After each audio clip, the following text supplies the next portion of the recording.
સાવધાન મેષ રાશિના જાતકો, ઘરની બારી અને બારણા બંને બંધ કરી લો. આ વાતો બહાર ન જવી જોઈએ. આજે રાત્રે બરાબર 12:10 પછી તમારા જીવનની આખી રૂપરેખા બદલાવાની છે. જે કંઈ પણ હું આજે બોલવા જઈ રહ્યો છું તે કોઈ સામાન્ય ભવિષ્યવાણી નથી. આ તે ગુપ્ત સંદેશ છે જે બ્રહ્માંડ માત્ર એમના સુધી જ પહોંચાડે છે જેઓ સાચા મનથી અંત સુધી સાંભળવાનું અને સમજવાનું સાહસ રાખે છે. જો તમે આ વિડીયો વચ્ચેથી છોડી દેશો, સ્કીપ કરીને આગળ વધી જશો અથવા મનમાં એવું વિચારશો કે ચાલો પછી જોઈ લેશું, તો સમજી લેજો કે તમે તમારા પોતાના હાથે જ તમારા ભાગ્યનો દરવાજો બંધ કરી રહ્યા છો.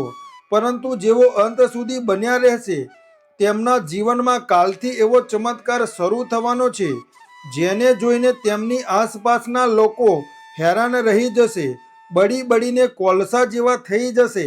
તમારા રૂવાડા હવે ઊભા થઈ જશે અને આખા કળિયુગમાં હડકંપ મચી જશે. મિત્રો, હું ગુરુજી પૂરા પ્રાણ સંકલ્પ સાથે કહી રહ્યો છું કે મારી ભવિષ્યવાણી આજ સુધી ક્યારેય ખોટી નથી થઈ. જો આજની કોઈ એક પણ વાત તમારા જીવનમાં સાચી ન નીકળે તો હું આજીવન તમારી ગુલામી કરવા તૈયાર છું. આ વચન હું બાગેશ્વર ધામ સરકારના ચરણોને, અગ્નિદેવને અને હનુમાનજીની ગદાને સાક્ષી માનીને લઈ રહ્યો છું. એટલા માટે આ વિડીયોને મનોરંજનની જેમ ન સાંભળશો. આને તમારા જીવનના સૌથી મહત્વપૂર્ણ વળાંક તરીકે સાંભળો. આવનારા આગામી 72 કલાકની અંદર તમારું ભાગ્ય ઘોડા કરતાં પણ તેજ દોડવાનું છે. અખબારોમાં તમારું નામ છપાશે, લોકો તમારા ઘરે આવશે, તમારી પ્રગતિ જોઈને બધા ઈર્ષા અને પ્રશંસા બંને કરશે અને તમારે સગા સંબંધીઓને ત્યાં મીઠાઈ ખવડાવવી પડશે. કારણ કે તમારા કિસ્મતની રફતાર હવે કોઈ પણ વસ્તુથી અટકવાની નથી. પરંતુ યાદ રાખો, આ ચમત્કાર માત્ર એમના માટે જ છે જેઓ આજનો આ વિડીયો ધ્યાનથી, શ્રદ્ધાથી અને અંત સુધી જોશે. જે લોકો વચ્ચેથી ભાગી જશે, સ્કીપ કરશે અથવા મનમાં સંદેહ લઈને જોશે તેમના માટે આ તક ફરી ક્યારેય નહીં આવે. કારણ કે આ યોગ લગભગ 100 વર્ષોમાં એક જ વાર બને છે. મહાપરાક્રમ રાજયોગ, યમૃત સિદ્ધિયોગ અને મંગળ અગ્નિતાંડવ યોગનો આવો દુર્લભ સંયોગ જ્યારે બને છે ત્યારે બ્રહ્માંડ પોતે કેટલાક પસંદ કરેલા લોકોના જીવનને એક ઝાટકે બદલી નાખે છે. આજે રાત્રે 12:10 પછી તમારા રાશિ સ્વામી મંગળદેવ અને ગ્રહોની ચાલી રહેલી ગોચર ચાલમાં એક એવો મહાતાંડવ શરૂ થશે જે વર્ષોથી અટકેલી બધી અગ્નિ અને ઉર્જાને જગાડી દેશે. આ તાંડવ વિનાશ માટે નથી, આ અન્યાય, કપટ અને નકારાત્મક સામે ન્યાયનો અવાજ છે. મિત્રો, સૌથી પહેલા હું તમારી પાસે 3 કામ કરાવવા માંગુ છું. જો તમે સાચે જ તમારા જીવનને બદલવા માંગો છો તો વિડીયોને અત્યારે જ લાઈક કરી દો. નીચે કોમેન્ટ બોક્સમાં સાચા હૃદયથી જય માતાજી, જય બાલાજી સરકાર અને જય મંગળદેવ 3 વાર જરૂરથી લખી દો. અને જો ચેનલને સબસ્ક્રાઈબ નથી કર્યું તો અત્યારે જ સબસ્ક્રાઈબ કરી લો. આ 3 નાના કામ તમારા જીવનની દિશા બદલી નાખશે.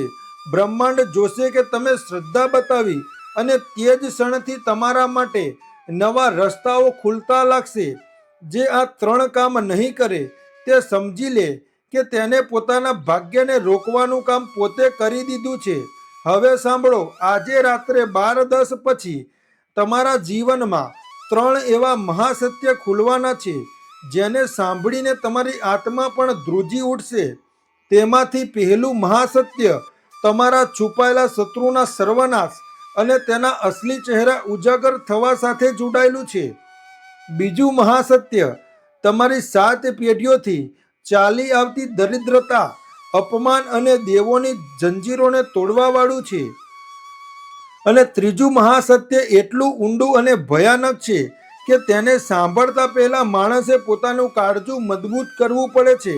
આ સીધું તમારા જીવન અને મૃત્યુ વચ્ચે લટકેલા અદ્રશ્ય સંકેત સાથે જોડાયેલું છે જે અત્યાર સુધી તમને ઘેરીને બેઠું હતું.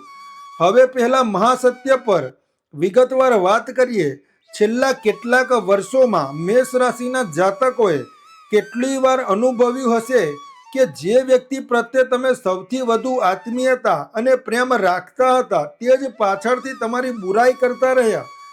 તમારા પોતાના સંબંધીઓ, તમારા પોતાના ખાનદાનનો કે કોઈ ઓળખીતામાંથી જ કોઈ એવો ચહેરો છે જેના આવવાથી વાતાવરણ ભારે થઈ જાય છે, જેના જતા જ ઘરમાં લડાઈ ઝઘડા, ક્રોધ, વિવાદ કે નુકસાન અને બીમારીઓ વધી જાય છે.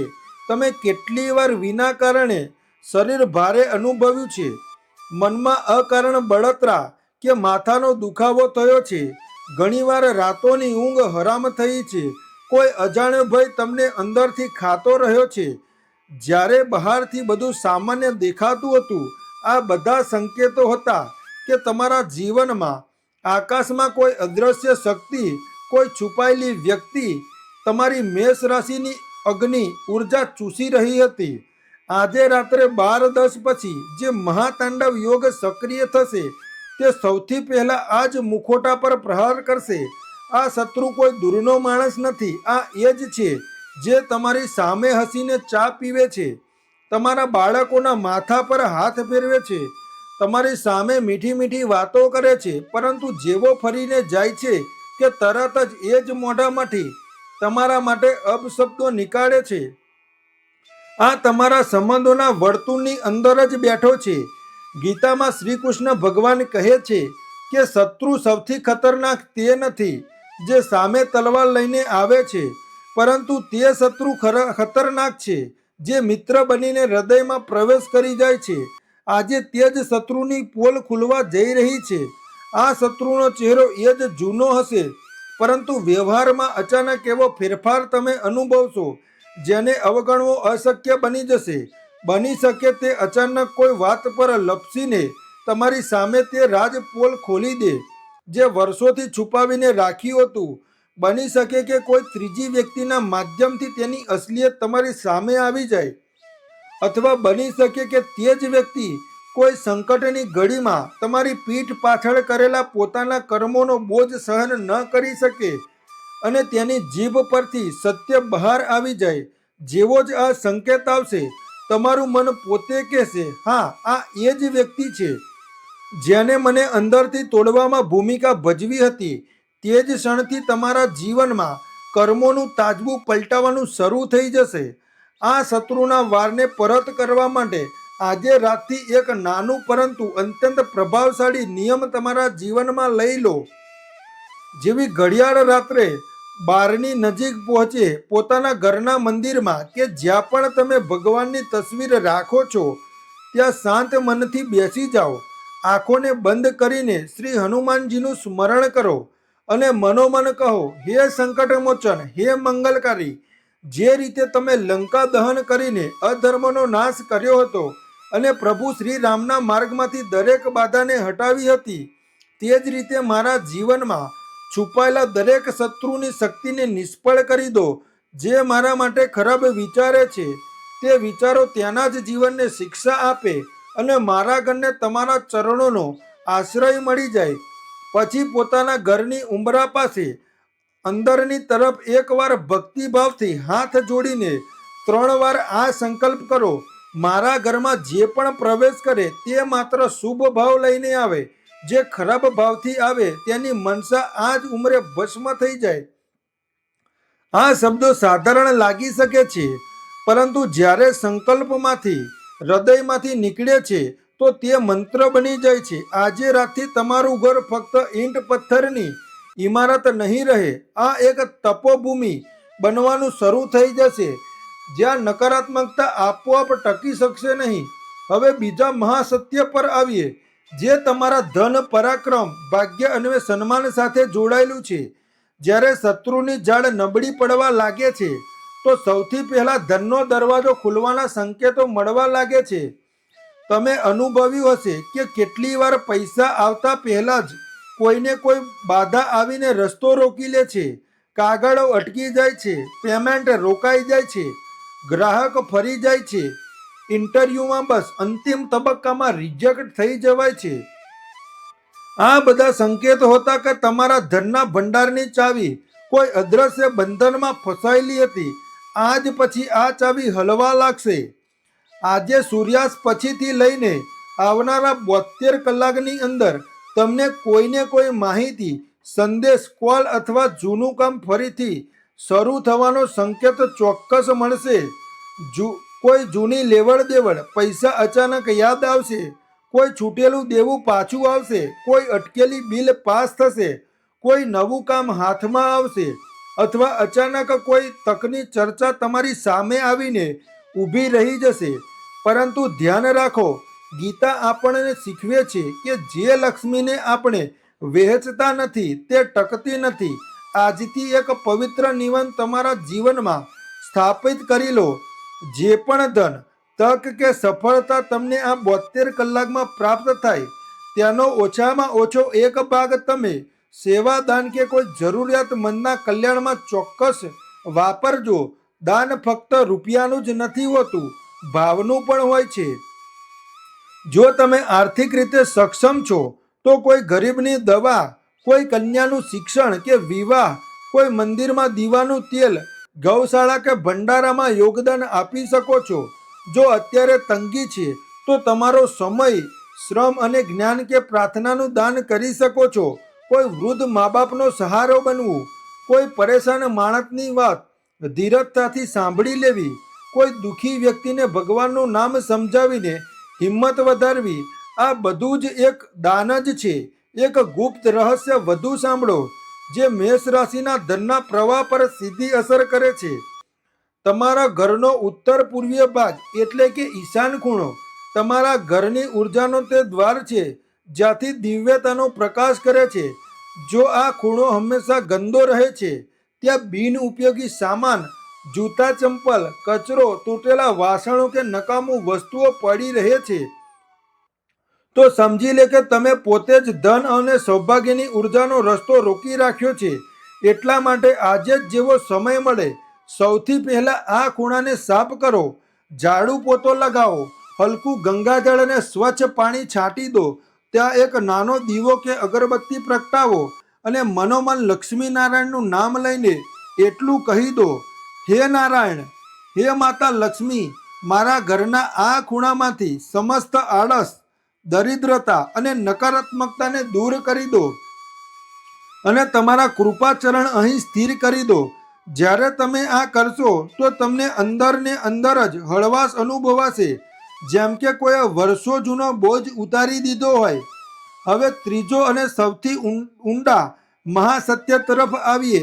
આ તમારી શ્વાસો, તમારું સ્વાસ્થ્ય, તમારા ઘરના પ્રાણ અને તમારી પર મંડરાઈ રહેલા તે અદ્રશ્ય સંકટ સાથે જોડાયેલું છે, જે અત્યાર સુધી તમારી પીઠ પાછળ ચૂપચાપ ઊભું રહ્યું હતું. ધનની કમી જ નહીં, સમસ્યા હતી. કેટલાય ઘરો એવા છે જ્યાં પૈસા છે પણ ચેન નથી. કોઈને કોઈ બીમાર રહે છે, આખું ઘર દવા પર ચાલે છે પણ બીમારી પાછી આવી જાય છે. કોઈનો કેસ વર્ષોથી અદાલતમાં અટકેલો છે. કોઈ પોતાના જ પ્રિયજનથી વિખૂટા પડીને અંદરથી તૂટી ચૂક્યા છે. કોઈના મનમાં અચાનક એવા નકારાત્મક વિચારો આવે છે કે જીવવાની ઈચ્છા નબળી પડી જાય છે. આ બધા સંકેતો છે કે તમારા પર એક ઊંડું આધ્યાત્મિક દબાણ મંડરાઈ રહ્યું છે. કાલસર્પ દોષ, પિતૃદોષ, ચાંડાલ યોગ, ક્રોધ દોષ કે આકસ્મિક યોગ જેવી ઉર્જાઓ જીવનની આસપાસ ઘેરો બનાવી લે છે. આ હંમેશા મોત સુધી નથી લઈ જતી, પરંતુ માણસને દરેક મોરચે અંદરથી તોડી નાખે છે. આજે રાત્રે 12:10 પછી જ્યારે નવો સમય લખાવાનું શરૂ થશે, ત્યાર પછીના કેટલાક કલાકો તમારા માટે અત્યંત સૂક્ષ્મ પરંતુ નિર્ણાયક હશે. ખાસ કરીને રાત્રે લગભગ 1 વાગ્યા પછી તમારા ઘરના વાતાવરણમાં એક હળવો બદલાવ શરૂ થશે. બની શકે કે તમે અચાનક ખૂબ ઊંડી ઊંઘમાં ચાલ્યા જાઓ. બની શકે કે કોઈ જૂનું સપનું ફરીથી દેખાય. બની શકે કે કોઈ દિવ્ય સંકેત, કોઈ પ્રકાશ, કોઈ નામ, કોઈ મંત્ર તમારી અંદર પોતે જ જાગી જાય. તમે આને સામાન્ય સપનું ન સમજતા. આ તે ક્ષણ હશે જ્યારે ઉપરથી તમારા માટે નવો અધ્યાય લખાઈ રહ્યો હશે. આ ત્રીજા મહાસત્યને તમારા જીવનમાં પથ્થરની લકીર બનાવવા માટે આજે સાંજ ઢળતા જ સૂતા પહેલા પોતાના ઘરના મંદિરમાં કે ખૂણામાં જાઓ જ્યાં તમે રોજ માથું ટેકો છો. માટીનો દીવો કે સાધારણ નાનો દીવો લઈને તેમાં તલ કે સરસવનું તેલ ભરો. જો કંઈ નથી તો ઘીનો નાનો દીવો પણ રાખી શકો છો. દીવો પ્રગટાવતા પહેલા મનને શાંત કરી લો. 2 ઊંડા શ્વાસ લો અને છોડો અને મનોમન એટલું કહો, હે પ્રભુ મહાદેવ, હે સંકટ મોચન હનુમાનજી, હે બાગેશ્વર ધામના પડે પડ જાગતા દેવ, આજની આ રાતને મારા જીવનનો નવો જન્મ બનાવી દો. જે પણ અદ્રશ્ય સંકટ મારા પર મંડરાઈ રહ્યું છે તેને તમે પોતે તમારા ચરણોમાં સમેટી લો. પછી તે દીવાને હનુમાનજી કે તમારા ઈષ્ટદેવની સામે રાખીને ઓછામાં ઓછો 11 વાર મૃત્યુંજય મંત્ર કે ઓમ હનુમંતે નમઃ અથવા જય શ્રી રામનો જાપ કરો. જો મંત્ર યાદ ન હોય તો ફક્ત આ ભાવના રાખો કે હે પ્રભુ શ્રીરામ, મારા જીવનની દરેક ખરાબ શક્તિને દૂર કરી દો. મારી આયુ, મારા પરિવારની સુરક્ષા, મારા બાળકોની સલામતી અને મારા ઘરની શાંતિની રક્ષા કરો. આ પછી પોતાના બંને હાથોને દીવાની જ્યોતની ઉપર હળવા ફેરવીને તે ગરમી પોતાની આંખો પર, માથા પર અને હૃદય પર લગાવી લો. આ કોઈ ફક્ત તિલક નથી, આ તમારા અને તમારા ઈષ્ટદેવ વચ્ચે સુરક્ષા કવચની મહોર છે. હવે સીધા ઘરના તે ઉત્તર પૂર્વીય ભાગ તરફ જાઓ.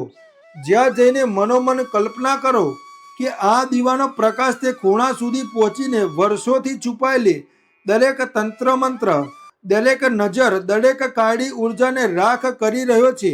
ત્રીજું મહાસત્ય અહીંથી જ પોતાનું કામ શરૂ કરે છે. જે રોગોએ વર્ષોથી પકડ બનાવી રાખી હતી તેમાં ઢીલ પડવા લાગશે. જે કેસો વર્ષોથી લટકી રહ્યા હતા તેમાં ગતિ આવવા લાગશે. જે સંબંધો તૂટીને કિનારે લાગી ચૂક્યા હતા તેમાં વાતચીતની નવી તકો જન્મ લેશે. તમે અનુભવશો કે જે સમસ્યાને લઈને મન હંમેશા ભારે રહેતું હતું, અચાનક કોઈ અંદરની શક્તિએ તે જ બોધને હળવો કરી દીધો. જ્યાં પહેલા ફક્ત ડર દેખાતો હતો હવે ત્યાં સંભાવના દેખાવા લાગશે. કારણ કે જ્યારે મન ગીતાના ભાવમાં ઊભું રહી જાય છે, કર્મ કરતા જાઓ, ફળની ચિંતા છોડી દો, હું તમારી સાથે છું, તે જ ક્ષણથી ગ્રહોની પકડ ઢીલી પડવા લાગે છે. આજથી એક નાની પ્રતિજ્ઞા વાક્ય તમારા જીવનમાં જોડી દો. જ્યારે પણ મન ગભરાય, જ્યારે પણ ભવિષ્ય અંધકારમય લાગે, બસ ધીમેથી કહો, હું એકલો નથી. મારી સાથે મારા ઈશ્વર, મારા પ્રભુ, મારા પિતૃઓ, મારા કુલદેવતા અને મારી પોતાની અંદર બેઠેલી મંગળદેવની અગ્નિ શક્તિ ઊભી છે. આ વાક્ય નાનું છે પરંતુ આની પાછળ અગણિત યુગોની શક્તિ છુપાયેલી હોય છે. જે ઘરોમાં મોડી રાત સુધી ફક્ત મોબાઈલની સ્ક્રીન બળે છે અને ભગવાનનું નામ નથી લેવાતું, ત્યાં જાણતા અજાણતા ચિંતાઓ, ડિપ્રેશન અને બેચેની વધવા લાગે છે. આજ પછી કોશિશ કરો કે સૂતા પહેલા એકવાર મોટેથી જય શ્રી રામ, હર હર મહાદેવ કે જય બાલાજી મહારાજ ચોક્કસથી બોલો. આ તમારા ઘરની દિવાલોને કંપાવી દેનારી તરંગ છે જે નકારાત્મકતાને બહારનો રસ્તો બતાવે છે. જે લોકો પોતાના સ્વાસ્થ્યને લઈને બેદરકાર હતા, જે શરીરને સતત અવગણતા રહ્યા, તેમને આવનારા થોડા દિવસોમાં કોઈને કોઈ માધ્યમથી ચેતવણી કે સલાહ ચોક્કસ મળશે. જ્યારે પણ તમને લાગે છે કે શરીર સંકેત આપી રહ્યું છે, થાક, ભારેપણું, સતત ચીડિયાપણું, શ્વાસ ફૂલવો, આને ફક્ત ભાગ્યના ભરોસે ન છોડતા. ભગવાન એનું જ બદલે છે જે પોતે પણ બદલાવા માટે તૈયાર રહે છે. જ્યારે એક મોટી કૃપા ઉતરવાની હોય છે તો તે પહેલાં તમારી શ્રદ્ધાની પરીક્ષા થાય છે. એટલા માટે આ સંદેશને પોતાના સુધી સીમિત ન રાખો. જે પણ તમારા પ્રિય છે, જે સંઘર્ષમાં છે, જે તૂટેલા છે, જે હાર માની ચૂક્યા છે, તેમના સુધી આ આશાની જ્યોત જરૂર પહોંચાડો. જ્યારે કોઈ બીજાની જિંદગીમાં રોશની લઈ જાઓ છો તો ઈશ્વર તમારા ઘરની બારી પણ ખોલી દે છે. અંતમાં આજના દિવસની સૂક્ષ્મ ઉર્જાઓની વાત કરી લઈએ. આજનો અભિજીત જેવો શુભ સવારની શરૂઆતના કલાકોમાં સક્રિય રહેશે. જ્યારે સૂર્ય પોતાની આભા સાથે આકાશમાં ચઢવાનું શરૂ કરે છે, તે સમય છે જ્યારે તમે તમારા મહત્વપૂર્ણ નિર્ણયોની શરૂઆત કરી શકો છો, કોઈ નવું કામ, કોઈ પ્રાર્થના, કોઈ સંકલ્પ, કોઈ આધ્યાત્મિક અભ્યાસ, આ સમયમાં લેવાયેલો નિર્ણય વધુ સ્થિરતા આપશે. બપોરના એક ભાગ્યમાં રાહુની અશુભ ઉર્જા સક્રિય રહે છે, જ્યારે મન વધુ ભટકવા લાગે છે અને નાની નાની વાતો પર ગુસ્સો કે આવેશ વધી શકે છે. આ સમયગાળામાં કોઈ મોટો આર્થિક સોદો, નવું દેવું કે આવેશમાં આવીને જીવન બદલી નાખનારો નિર્ણય ન લો, પરંતુ શાંત રહીને યોજના બનાવીને જૂના કાર્યોની સમીક્ષા કરીને સમય વિતાવવો વધુ યોગ્ય રહેશે. મિત્રો, આજનો આ વિડીયો તમારા માટે વરદાન સાબિત થશે. કાલથી તમારા બધાના જીવનકાળમાં એવો ચમત્કાર થવાનો છે જેને જોઈને તમારી આસપાસના લોકોમાં હડકંપ મચી જશે. બધા લોકો તમારા ઘરે આવવાના છે. તમારી પ્રગતિ અને સફળતાને જોઈને બધાને ઈર્ષા અને શાબાશી બંને આપવી પડશે. હવે તમારું ભાગ્ય ઘોડા કરતાં પણ તેજ દોડવાનું છે. અખબારોમાં તમારું નામ છપાશે. તમારી કામયાબીનો ઢંઢેરો બધી જગ્યાએ વાગશે. પરંતુ યાદ રાખજો મિત્રો, જે આજનો આ વિડીયો અંત સુધી જોશે તે જ પસંદ કરવામાં આવશે. જે વચ્ચેથી છોડશે તે ખાલી હાથે પાછો પડશે. હું ફરીથી કહું છું, બારી બારણા બંધ કરી લો. આ વાતો બહાર ન જવી જોઈએ. આજે રાત્રે 12:10 પછી તમારા જીવનની રૂપરેખા પૂરી રીતે બદલાવાની છે. જે અંત સુધી જોશે તેના જીવનમાં કાલથી એવો ચમત્કાર શરૂ થશે જેને રોકવાની તાકાત આ બ્રહ્માંડમાં કોઈની પાસે નથી. હવે વિડીયોને લાઈક કરો અને કોમેન્ટમાં જય માતાજી અને જય બાલાજી સરકાર, જય શ્રી રામ 3 વાર જરૂરથી લખો અને ચેનલને મિત્રો સબસ્ક્રાઈબ કરો અને આ સંદેશાને જેટલો બને એટલો લોકો સુધી પહોંચાડો, કારણ કે શુભ સંદેશ ફેલાવે છે તેના જીવનમાં નવા રસ્તા ખુલે છે. તમારો દિવસ શુભ રહે, મંગલમય રહે. ફરી મળીશું નવા વિડીયોમાં. ત્યાં સુધી બધાને જય શ્રી રામ, જય બાલાજી મહારાજ. રાધે રાધે મિત્રો.